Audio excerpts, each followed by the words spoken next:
Hello, everyone, and welcome back to Community Relations Corner. And I am your host, Michael Miller. I'm the CEO, Executive Vice President and CEO of the Jewish Community Relations Council of New York, of the JCRC. And on our episodes of Community Relations Corner, we like to discuss issues of concern to our Jewish community and to our friends and partners and neighbors all over the New York metropolitan area, particularly in New York City. On each episode of Community Relations Corner, we are joined by guests representing the political, religious, economic, and diverse community leadership in New York. Today, we're focusing on religious, and many of whom of our guests I've gotten to know over my long tenure here at JCRC. And together, we're going to discuss current events, impacting on not only New York Jewish community, but also on our neighbors and the state of our city, the state of our state, and the state of our country. And generally speaking, we dabble into the state of the world as well. But before I introduce my wonderful special guest, who you can see either to the right or to the left of me on your screen, or above or below me on the screen, this episode is brought to you by our wonderful sponsor, the Free Synagogue of Flushing, serving the Reformed Jewish community in the borough of Queens, New York for over a century. Visit freesynagogueflushing.org for information about their Shabbat and holiday services, their weekly Sunday school, and the beautiful spaces available for public rental. Once again, it's freesynagogueflushing.org that I hope that our guest gets a chance to see as well, since he's sitting in his synagogue, more or less, which we'll talk about in a bit. And it's now my pleasure, my great pleasure, to introduce a wonderful longstanding friend, Pastor Gil Monrose. Pastor Monrose is sitting currently not only in the figurative sense of being the leader of, but physically sitting in the sanctuary of Mount Zion Church of God Seventh Day.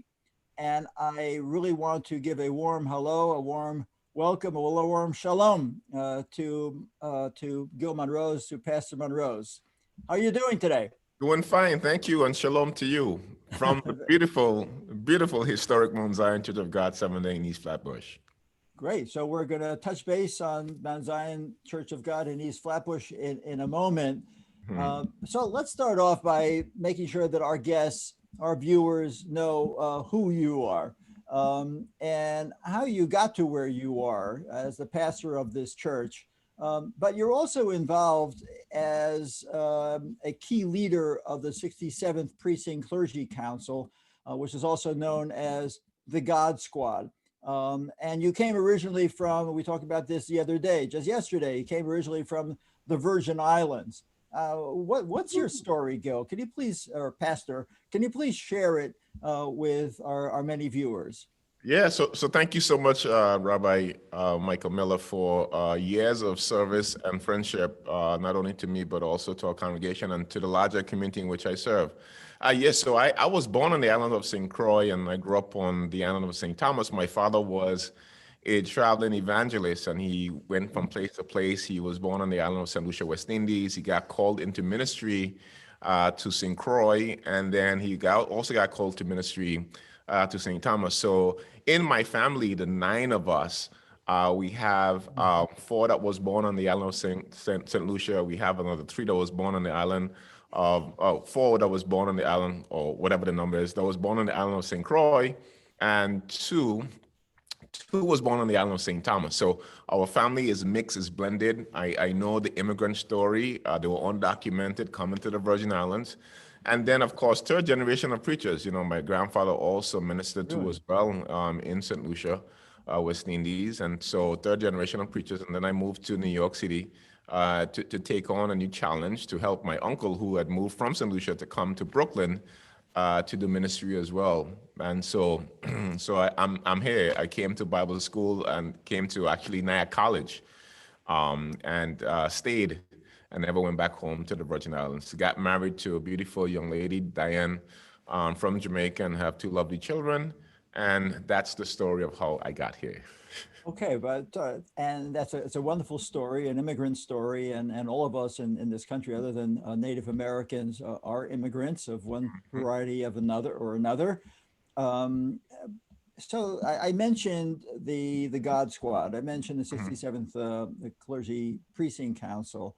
Can you explain to our viewers what this precinct council is and why it's called the GodSquad? Yeah, so in the confines of the 6-7 precinct, what we were seeing as clergy members about 10 years ago, 12 years ago, is that there were a high level of violence, shootings that went on on triage and untreated. And so we really got together along with the then police and the deputy inspector, Corey Piggies, and just we talking as clergy, like, how do you deal with the pain and the suffering that we see and the trauma that we see in our communities every single day by the high violence? And so the 6-7 precinct, which is now called the GodSquad, a reporter was actually doing a story on us. And he said that the best way that he could describe the group of clergy members whose role it is to make sure that every shooting that we have that happened in the 6-7 precinct, that we want to respond to those shootings.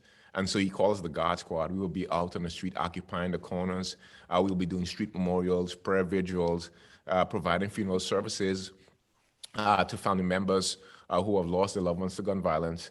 And also we started a support group that we help the parents, find their voice after the pain is over, turning those pain into passion and purpose. So in a nutshell, the GodSquad, we serve as a liaison between the COPS communities and our congregation, so that if there is an issue in our communities, that the police definitely can refer to us, and we can help navigate the complexities of dealing with the police department, dealing with our communities. So the GodSquad, again, is a group of men and women who are called to this particular area in East Flatbush, primarily the 6-7 precinct. In which I've been on, thanks. I've been on some of your videos, some of your Zooms. Can you share with us how many members of the GodSquad there actually are, men and women? So just so you know, the GodSquad itself, the staple of the 6-7 precinct, we have, I would say, close to 100 members. Really? Wow. And these are just pastors and leaders who are in the confines of the 6-7 precinct. You have to live, you have to work, or have interests to be part of the 6-7 precinct, even though we're expanding, but just the 6-7 itself, about 100 members. Wow. And another dimension of your role as a pastor and where you play that role is the church itself, where you're physically sitting at the moment. So that's not a virtual background. That's a real background. As I tell people about the books, I pull a book out of my library. They were both with real backgrounds. Real background. So Mount Zion Church of God, Seventh Day. A lot of our viewers don't really know what the seventh day part of that actually means. So can you describe, in non-theological terms, but describe to us what seventh day is? All right, so it's very simple. 6 days God created the heaven and earth, 6, and on the 7th day he rested, 1, 2, 3, 4, 5, 6, 7. So on the 7th day we have our service. Not only we have our service, but the 7th day of the week, we consider this to be holy and hallowed by God. And so we believe that the day itself is holy, not that we are holy coming into a day, but the day is holy. And so we worship, we try to, it's not restrictive. We try to not do the things that we will normally do during the week, such as, cooking, going to the mall, shopping, that type of working, simply because we think that God wants us to have space for him during this 24 hours. So the 7th day means that on the 7th day, which is Friday sunset to Saturday sunset, we call this day hallowed, and we worship God every day, but we have a special affinity to this holy day that is only holy on this one particular day of the week. And the building that you currently have your church in, so I gave it away already. It's a synagogue. It's the same. It is a synagogue. This had been a synagogue in East Flatbush for many years. 1925. 1925. Yes. And you came into the building at what year? 1926.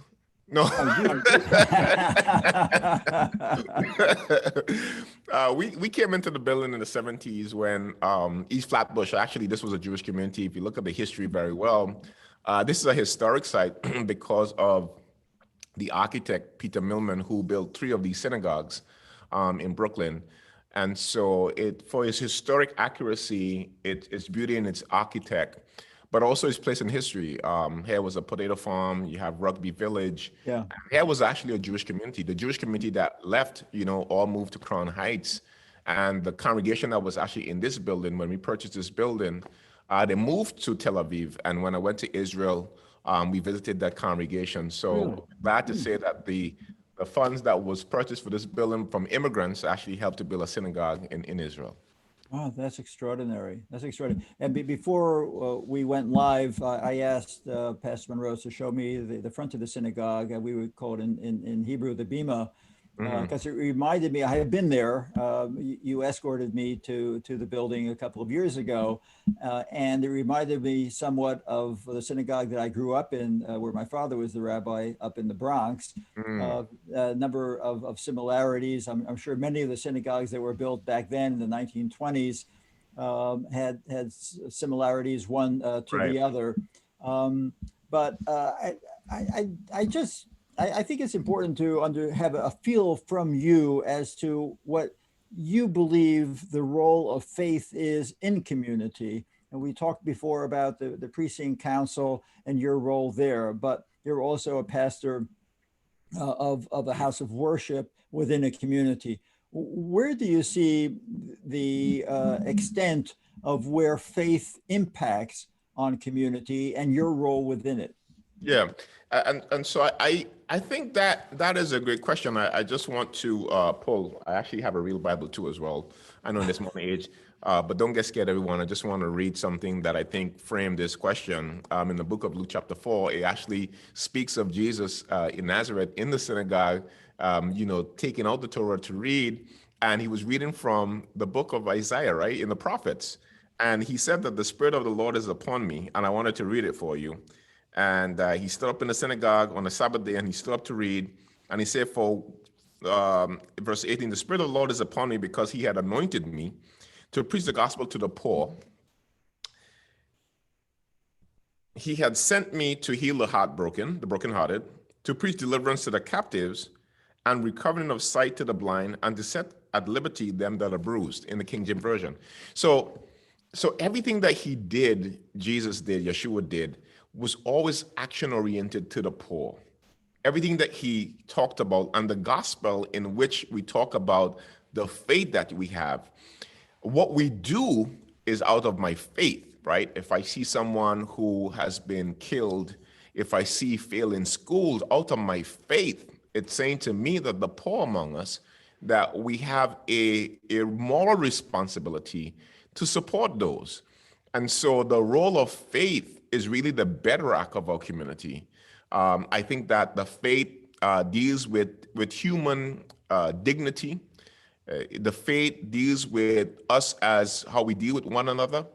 And our faith also have to push us to make sure that we challenge our governments to do what is right by those that are disenfranchised. So the role of faith really and truly comes in a way that I would say that the great theologian John Stott said that Jesus, he was not a politician, but whatever he did had political implications. It means that the faith touches the fabric of every part of our society as we know it. So how have you seen this pandemic, COVID-19, affect people's experience with faith, and where are we now?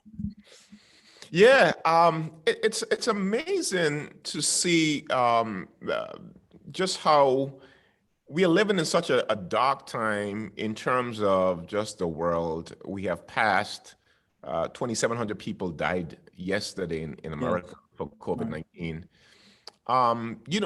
That's a bad place to be in terms of people who are leaving this earth.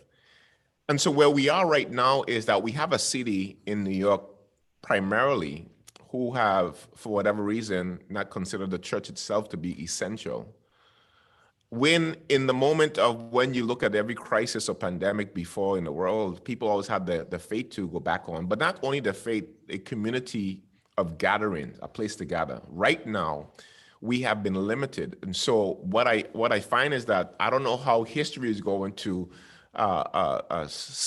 record this time, but I think that this is the first time that I've seen that we don't have a place to congregate with our those that we love and we care for in a way that we would want to do it if we could have really come together to be able to pray, to cry, to share, to love, to touch, to feel.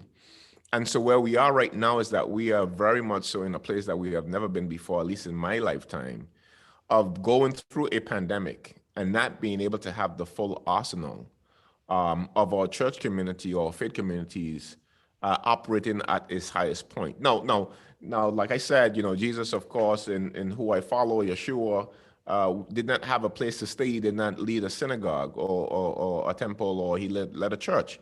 But he did the work, and the work was going outside the four walls and dealing to those that are poor and among those that he lived among. So I think that where we are right now is that we have to find a way that we can really touch our people, feel our people beyond Zooms, beyond this online new world that we have, and see how we can touch them in a safe way. So how has that impacted on you as a pastor in terms of what you're able to lead and to conduct services from birth to death? It must be exceedingly difficult. Yeah, it's a challenge, of course. I mean, as a person, I love children. I guess children love me too as well. I'm not sure why, but to be able to see the children and just have the energy running through this building. On a Saturday, you have, so many families coming to this place. This is all that they know. This is what they grew up in. So for me, it's been a challenge. It had also been the best year of ministry for me in a long time, or ever, I would say, just because of the way that we have been dealing with the people, dealing with community, being able to shine light in darkness. One of the messages and the key themes in the gospel is Jesus, again, talking about the comparison between light and darkness, salt. Salt is always a preserver. Light is always bringing to beam away darkness. And so I think that, when you look at all that we have in our life and all that we've been through, it's been tough for me as a faith leader to pivot away from what we had normally known to be in a different role. So, we work with what we have, and we still thank God that He has given us ways to do so, whether it's through Zoom or small groups or whatever the case may be, through WhatsApp and what you have. You just have to find different ways to reach out to people and touch people. And pivoting from the spiritual to the political, there was a decision rendered, as you well know, by the Supreme Court pertaining to the usage of houses of worship and whether they can be categorized as being unessential or essential, and how many people are able to attend services, et cetera. How have you, or within your denomination, how have you related to that Supreme Court decision, and what role do you think government should be playing as impacting on the faith community during this pandemic? So I think that the government should, let's look at this the right way in terms of when you have a military and the governor or the president goes into war, need to go into war, what have you, or with the pandemic, there's a group of experts who is around those that are leaving decision, whether the governor, the mayor, the president. And I think for the faith community too as well, is that I think that sometimes we are used for convenience and not understanding exactly used for convenience, but not understanding exactly, just where we see ourselves in terms of being consulted, not only being consulted, but also being able to be in those places of decision for the houses of worship. And so for me to get a note on a press conference that, that we have to shut down again, after you close your church or your house of worship. It's really a situation that is disheartening for faith leaders to try to follow the rules, to do what is right, and then not be able to have the ability to have a say in how what we do should be governed by the state or by the city. So I think that politically speaking, in terms of our elected officials, faith must have a role and a voice when it comes to whether or not our churches should be open. Now, this is a safe way, might I add, Rabbi Miller, but I think that we should always have a voice, and so I think that the Supreme Court made the right decision that you cannot really take a group of people but for their faith and decide that this is how they're going to operate without having them have a say in their own destiny. Thank you. One of the issues which has been exacerbated during the pandemic is, of course, the vulnerability of families and their access to food sustainability. What have you been able to do within your community? What actions have you been able to engage in to help families in need, particularly with regard to their ability to put food on their tables, feed their families? Yeah, so one of the things that I did not. I mean, at first I was like, look at our lines. It was like, yeah, we had a long line. We're serving these individuals. And then it dawned on me that, wow, we are really in a different place right now. We don't want to see food lines like we're in the 1930s or we in another country. And so for me, it took a turn in my philosophy about food. I think that in New York City, we have politicized food, giving away food and handing out food, that we need to bring back some dignity in how we serve people. And so what we did we have never closed our food pantry, I might add. And we had a wonderful group of individuals and pastors in the 6-7 Precinct Clergy Council who formed a wraparound service for individuals who wanted food, if they needed counseling, if they needed support, if they needed PPEs. And we surrounded those communities, about 15 or so within the East Flatbush area. But in my church particular, what we also set out to do was to help those who had pre-existing conditions or who was high risk. And we provide, delivery services to those individuals and to help them so that they could, reduce the risk of catching the coronavirus. So I think for us, in terms of serving, we serve with love. For the past 6 weeks, we did a farmer's market, the only farmer's market in East Flatbush that's free on a Saturday. For about 6 to 8 weeks, I should say. I don't know if it's 6 weeks or 8 weeks. Don't judge me. I don't remember. but we provide so that people can have a good, healthy meal, especially with the virus. You need fresh fruits and vegetables. Being a food desert, of course, in this particular area. So I would say that we serve well. We did what we can do from March, and we are still at it now, serving the people of our communities. Are there food pantries within your area in your district, and are they fully stocked? So I remember one time I was telling my team that we were looking for rice and we couldn't find rice. We were going up and down. So we went from looking for rice to having rice. To finding the essentials. Fully stocked, I would say no.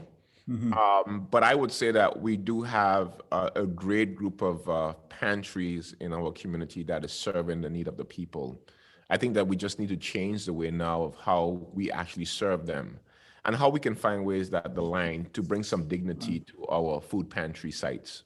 Right, so you're about, in the Christian world, about to go into your holy time frame, but we all went through a wonderful experience last week with Thanksgiving. How did the community deal with Thanksgiving and traditional family gatherings, turkey, food on the table during the pandemic when it was so difficult to access food, let alone to pay for it? Right. As well as families gathering. So. Yeah, it was definitely different. We in Flatbush in the 6-7 precinct in the GodSquad, we did about 400 turkeys to families one of the things that we saw is that more families needed more because you had less gatherings. Normally, you would give the same amount to more people, Right. but you had to give the amount to a small group of people. For the most part, everyone, like normally that I know, like who just follow rules in life, said that, listen, we're going to tough this out and we're going to do what we have to do. No complaints.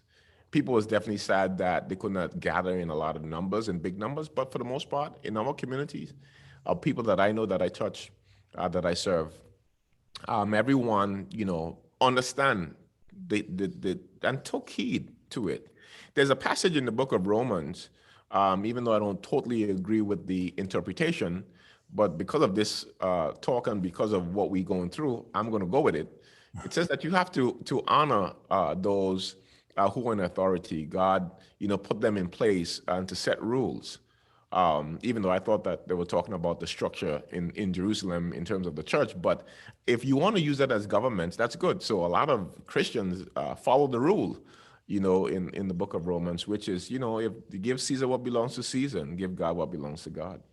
Well, talking about following rules, one of the big problems that has been plaguing New York City and other cities across the country is gun violence. And despite the pandemic, when one would expect that people would remain indoors and not engage in such violent acts, gun violence continues to affect us and impact on our communities. How many times, unfortunately, tragically, I've received WhatsApps from you to our group that we'll talk about a little bit later that traveled to Israel together, to the GodSquad, regarding gun violence.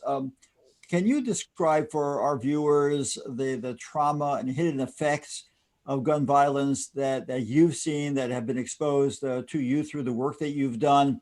What happens to the family and the children, and even potentially how we can all be supportive of those families? And before you respond to the question, I just want to tell our viewers that I know that you have been out on the streets, whether it's every night or multiple nights, just bringing your special blend of calm to situations for years. To your great credit, as well as to the credit of your colleagues within the GodSquad. So that is a role that I know that you do play. But again, despite the very effective role that you're playing, the plague of gun violence is accompanying the plague of the pandemic. Yeah, it's gun violence, the new American epidemic within the pandemic. And we saw that we were going through a pandemic and an epidemic. When you look at coming out of COVID-19, we just had a flurry of violence that overtook the city, from Chicago, Indiana, Florida, the Virgin Islands, the Caribbean. You can go California, you could just name it, Boston. Just gun violence on a whole, New York, you can name cities after cities. But they were all happening in Black and brown communities. We were dying the fastest, we were dying the quickest for COVID-19. And we were counted the lowest too as well in the census. So all the indications, and also to a lot of COVID deaths too as well in those areas. The hidden effects is that, no mother or father gets up one morning and decide that, hey, you know what, I have to be prepared that my son might not, or my daughter might not come home tonight. That is a pressure that families who are serving in the police department or in the military face. But just to have an average citizen, because of where they live, because of the culture of guns and violence, that they can get up one day and get a call that their son or their daughter has been shot and killed. And they're not prepared for that. A lot of them, of course, are in lower income communities. And so the hidden effect is, what do you tell a mother? And I just spoke literally to one today who have two young sons, 4 and 5. Young father got shot and killed. Left for this young lady who is about 25 to fend for herself. What do you do and what do you tell, and how do you support a family like that? How do you help her get her degree to go on and support that two young boys? So when the cameras are gone and when the lights are shut off, we are left to pick up the broken pieces of trauma in our communities. That's why I don't think that people understand the role of clergy with gun violence. What we do, we can't put it on Facebook, on Twitter, or speak about it because it is so daring to us. It is so biblical. It is so moral. And the role that we do is not out of a place to get more funding or to look good. It's because of our faith. And that pushes us and leads us to where we need to go with those families. So families have to deal with, how do you bury someone? You don't have the money. Average funeral is about $6,000. And if you want to do a burial site in New York City, you're looking at about $13,000, $14,000. People don't have the liquid cash anymore. So we have to figure out ways, creative ways, through government subsidies and also through the goodness of people's heart, to be able to find ways to help that family bury their loved ones.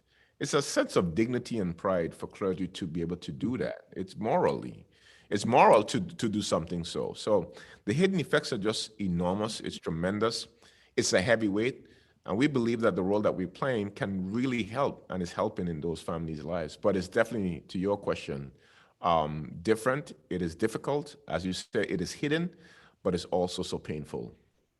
Yeah, we appreciate that. And it's a real tragedy that I think we should all do whatever we can to ensure that those families can continue to live productive life with a quality of life.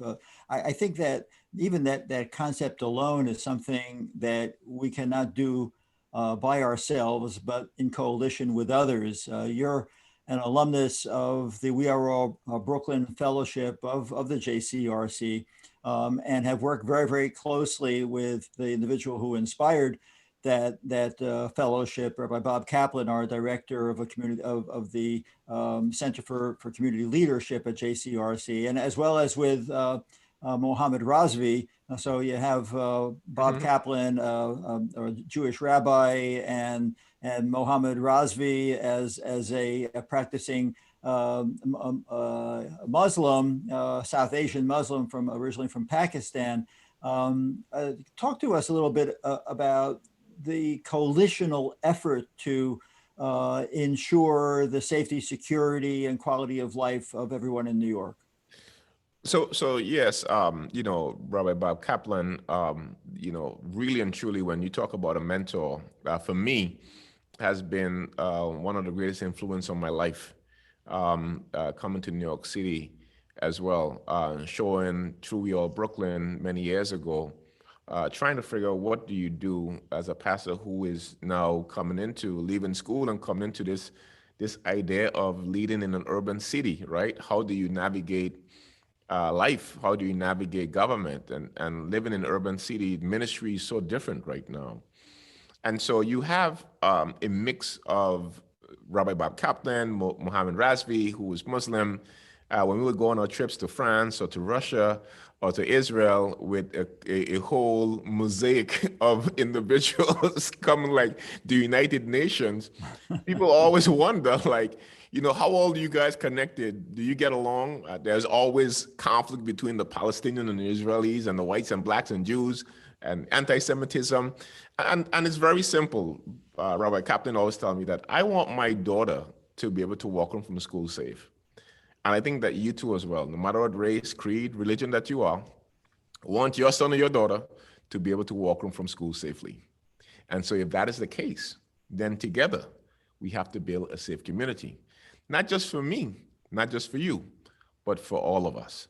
And so that's what the work entails. The collaboration entails that we have to make sure that the others that we have among us, that we remember what Jesus said, go back to him again, the least of these that you have among you, you have to keep your eyes and you have to support those. So that's where we are. That's why we do what we do. And that's why we support one another. It's because we have to live together in this community that we call our home. And the way that you do that is that you have to do it through collaboration. Yeah, and I assume that the We Are All Brooklyn Fellowship kind of drilled down on that and a significant influence in your life as well. But you spoke a moment ago about safety, and there is no real safety without the insurance of law enforcement. And here it is. You were the key to the 67th Precinct Council becoming known as the GodSquad, and relationship with NYPD, community police relations, is really a very important issue today. In a previous conversation, you said to me, and this was something we heard after the murder of George Floyd, about defunding the police, the Black Lives Matter movement, defunding the police. And you said to me, it's not defunding the police, it's refunding the police. What do you mean by that? Well, refunding our community, I meant. So a year ago, we, Clergy, along with Reverend McBride from Live Free USA, out of Oakland, we met in Queens, at Life Camp in Queens. And we were discussing that we wanted the presidential candidates, Democratic presidential candidates, to agree to float the idea that just about $700 million will be given to Black and brown communities to deal with the violence that we face. This was before defund the police. The reason, and I know that President Obama chimed in on defund the police, and what you find is that people get caught up in the term as opposed to the essence of what it's supposed to do. So the refund is like, you have, of course, tax, the government refund you. We were saying that the government can definitely fund peace, give to urban communities where you have the highest levels of gun violence, just like you do a bailout for banks, a bailout for small businesses. Our community needs a bailout. It needs a refund of the monies that we give at the highest level of the tax bracket to be able to refund us so that we can do the job that we need to do.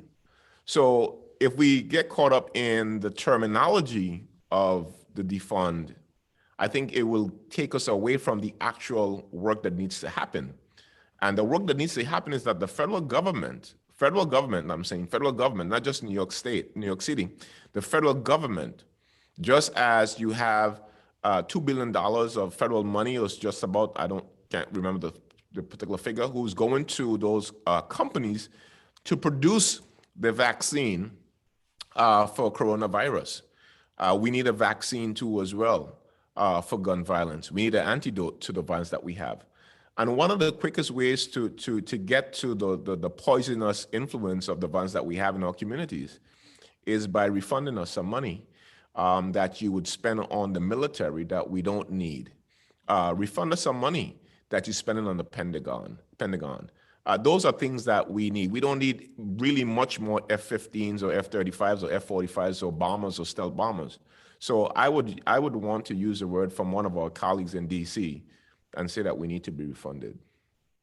Yeah, well, what's important to us in the Jewish community, because we view ourselves as being highly vulnerable, as you well know, you have stood together with myself, with Rabbi Kaplan, among many others in the Jewish community, against anti-Semitism, particularly the spike in anti-Semitism that we experienced just a year ago, with horrible incidents, including a murderous incident in Jersey City, and during Hanukkah up in Muncie, which ended up with the murder of a rabbi. So the police, law enforcement is very, very important to the Jewish community in stamping out not only anti-Semitism, but also racism. So how can we together, the Jewish community, the Black community, the Black Caribbean community, how could we together join forces to stamp out through this vaccine that you're speaking of, but a vaccine of communal effort to erase once and forever these levels of hatred, of communal hatred? Yeah, you can't have a community that is invisible to you, that are crying out for help. You can see just in the school to prison pipeline that the grades of third graders are used to develop how many jail cells are being provided in upstate. So you can go into any courtroom in America. You could go into any courtroom in Brooklyn, and your heart will be broken. Me, as a young Black individual who goes into court to advocate for young people, I'm always saddened by the revolving door that we see. I'm always saddened by the fact that the way that the society deals with the poor, And I'm not talking about the middle class. I'm talking about the poor, that Jesus talked about, the poor. Those are the disenfranchised. I think that we have to stop divesting in our communities. And the way that the Jewish community, and we have worked with so many different communities dealing with anti-Semitism, one of the things that the beauty about it is that those murders, sorry, not only the murder, but the crime is not going unanswered. They're being triaged. I know that the governor for New York State had floated the idea of $25 million for security. We would like $25 million too as well, starting point, to help nonprofits and houses of worship to rebound. One of my colleague, Reverend Bishop Finlay, I have mentioned that before, who was with us on our Israel trip. So we can, when we talk about reimagine, that's a new word now. I don't know if we need to reimagine, but we need to definitely do some and one of those is that we need to reinvigorate ourselves to the common cause of helping the poor. And I think that is lacking. So we have done good work around the anti-Semitism. We will continue to push the fact that all of us should be able to live in peace and live among one another. And so I think that we are committed to do that job and committed to work to make sure that we live in a way that is pleasable for all of us to be dwelling together. Thank you for that. Just share with us what your relationship is as a pastor in your church in East Flatbush with surrounding Jewish communities. Are there points of collaboration? Are there points of tension? Or is it pretty much everyone lives their own lives? No. I think that if you look at it, anytime in history, the Jewish community and the Black community always lived together.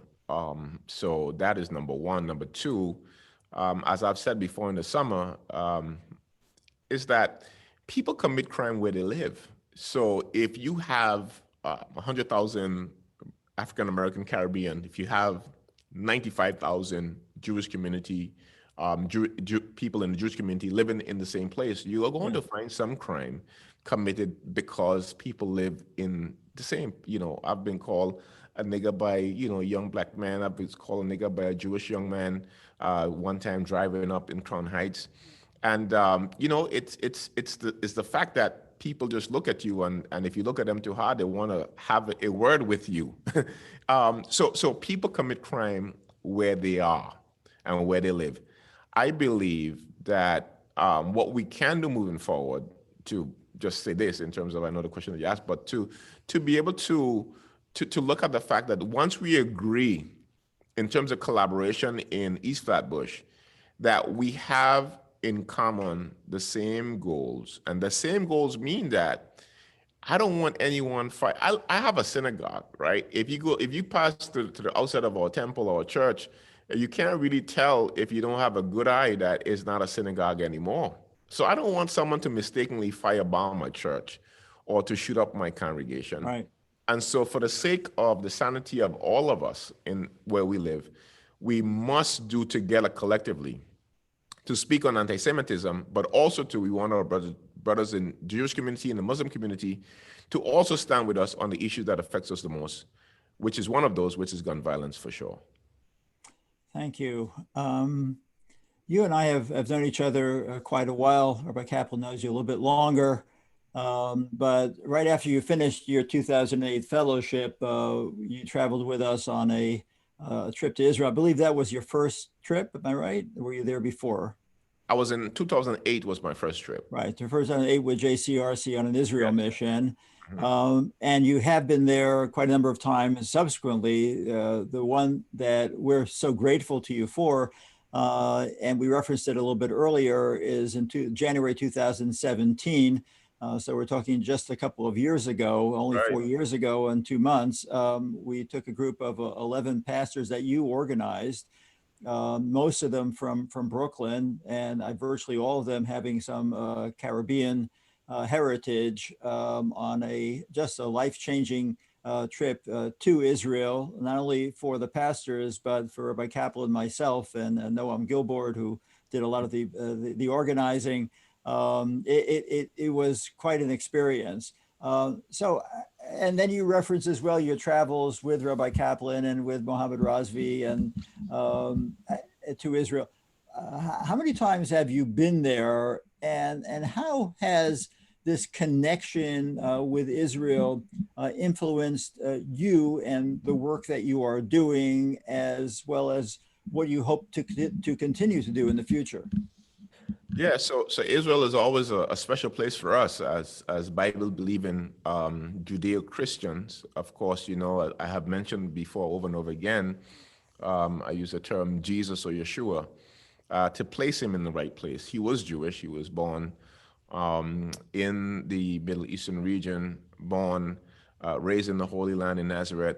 And so it's for us, it's something that is more biblical than even political or geographical in location. We're not just going to Israel because we want to go to Israel. We're going to Israel because this is a biblical mandate for us. This is where our life and the words that we live and breathe, this is where all of the action take place, quote unquote.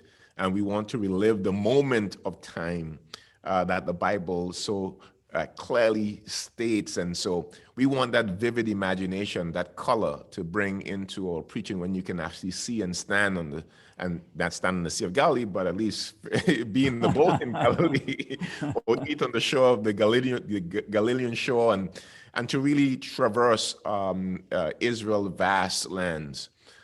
So I've been there 4 times now. 4 times. Yeah, last year I went with, I've been there this year, in January. I was just there in January.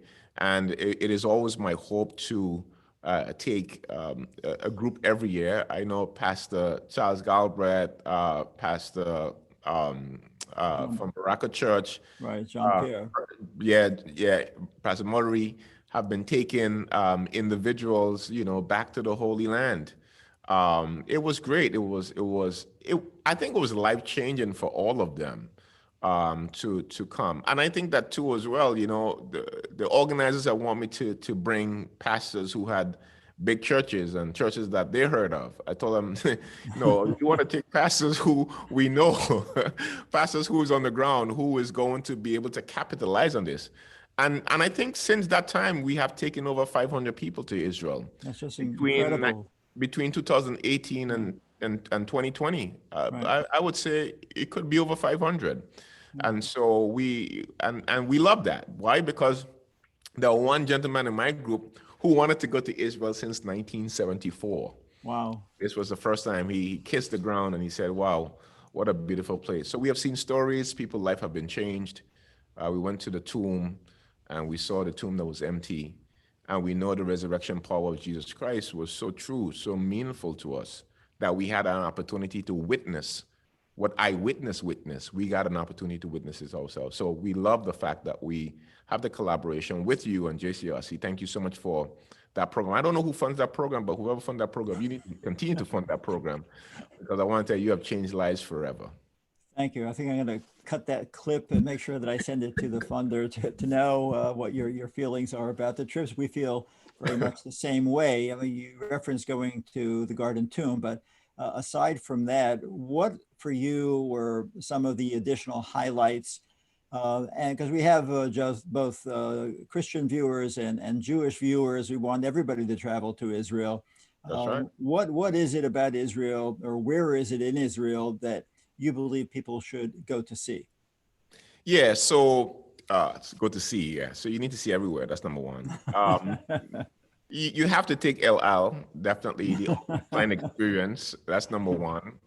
And when you touch down, you need to stay, you need to visit Tiberias, that city. You definitely need to visit Joppa. I had wanted to do and this year, just so you know, I celebrated my 20th year anniversary in Jerusalem.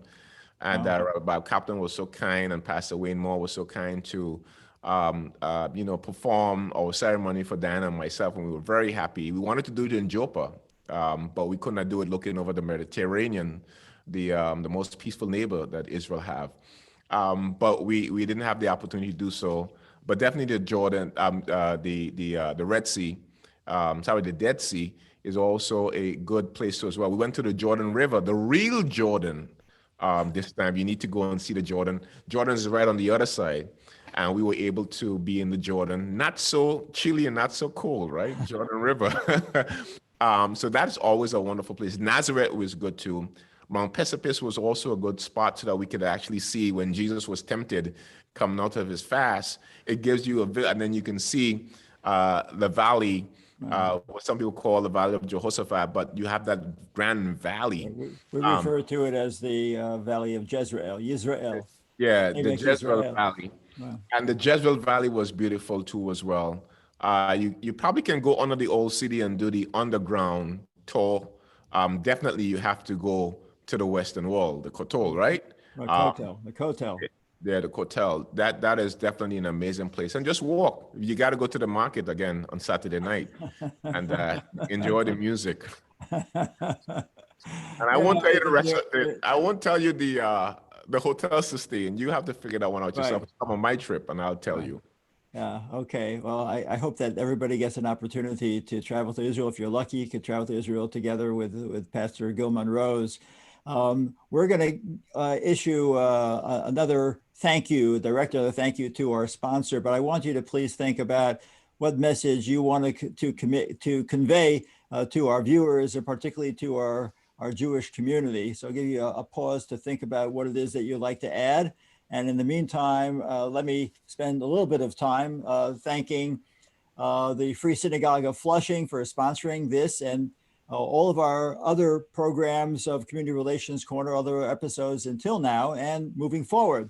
They serve the Reformed Jewish community in Queens, New York, and their historic century-old synagogue. Visit freesynagogueflushing.org to learn about their wide array of programming and beautiful sanctuary. And again, Pastor Monroes, their sanctuary is something to behold with their stained glass windows. Their social hall and their meditation garden are available for rental for special occasions. Visit freesynagogueflushing.org to learn more about their Shabbat holiday services, weekly Sunday school. Once again, freesynagogueflushing.org. And as I always do, give a shout out to their president, Ed Schauder, who's a member of the Jewish Community Relations Council Board of Directors, their executive director in Cantor, Alan Brava, and their rabbi, Jeffrey Gale. And to thank as well my production team, the three Gs from JCRC, Noam Gilboard, Rebecca Grossman, and Jennifer Glick. And now I'm going to turn it back to Pastor Monrose to get the last word before I thank everybody for participating. And I'm the fourth G, Gill. That's right. So, listen, like as I said before, we are better together. There is no escaping, our communities from one another. There's no escaping from our faith. We are bonded by our history. When you look at the history of Judaism, when you look at the Judeo-Christian values, it's all founded and coming from the same lineage. Whether you believe that Mashiach or Jesus or Yeshua is coming back now or he didn't come back already, the point is that we are connected and we are bonded by some of those principles of understanding what we should do and how we should live through a person or through a set of rules and guidelines, or set of instructions that was left by us, by those who were before us, whether it's in the Torah or it's in the Holy Scriptures, the Old Testament to the New Testament, or the Tanakh. So I think that we are better together. There is no need for us to be divided from ourselves. Because when you look at the Creator and when you look at how God or Hashem has put us in this world, we are human beings. You can hear me, you can see me. We were made in the image of God, not because we have two eyes and a nose and a mouth and two ears. No, in the image of being able to create, solve problems together. Be able to look one another and say, listen, I affirm you because you are part of God's creation. And so whether you're Jewish, you're Black, you're white, my thing for you is that we have to make sure that we give love a chance again in this world. And I think that if we can do that, we'll be all right. Thank you again.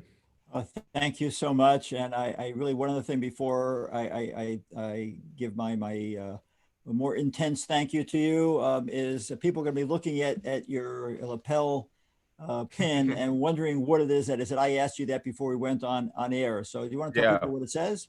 It says pray. Pray every day. Pray for our country. Pray for our nation. Pray for our mayor. Pray for a governor, pray for one another, pray for those who have guns or who don't have guns, pray for the rabbis, pray for Rabbi Miller, pray for JCRC. Just pray so that God will have his way. Right. Thank you very much. And we're very prayerful and very thankful, highly grateful for Pastor Gil Monrose to have joined us today on Community Relations Corner. It was truly inspirational, very, very uplifting. And we thank our audience for participating together with us, and look forward, Pastor Monrose, to having you back again sometime down the road on Community Relations Corner. But for now, again, our heartfelt gratitude. I'm Michael Miller, and we look forward to seeing you again on a future episode of Community Relations Corner next week.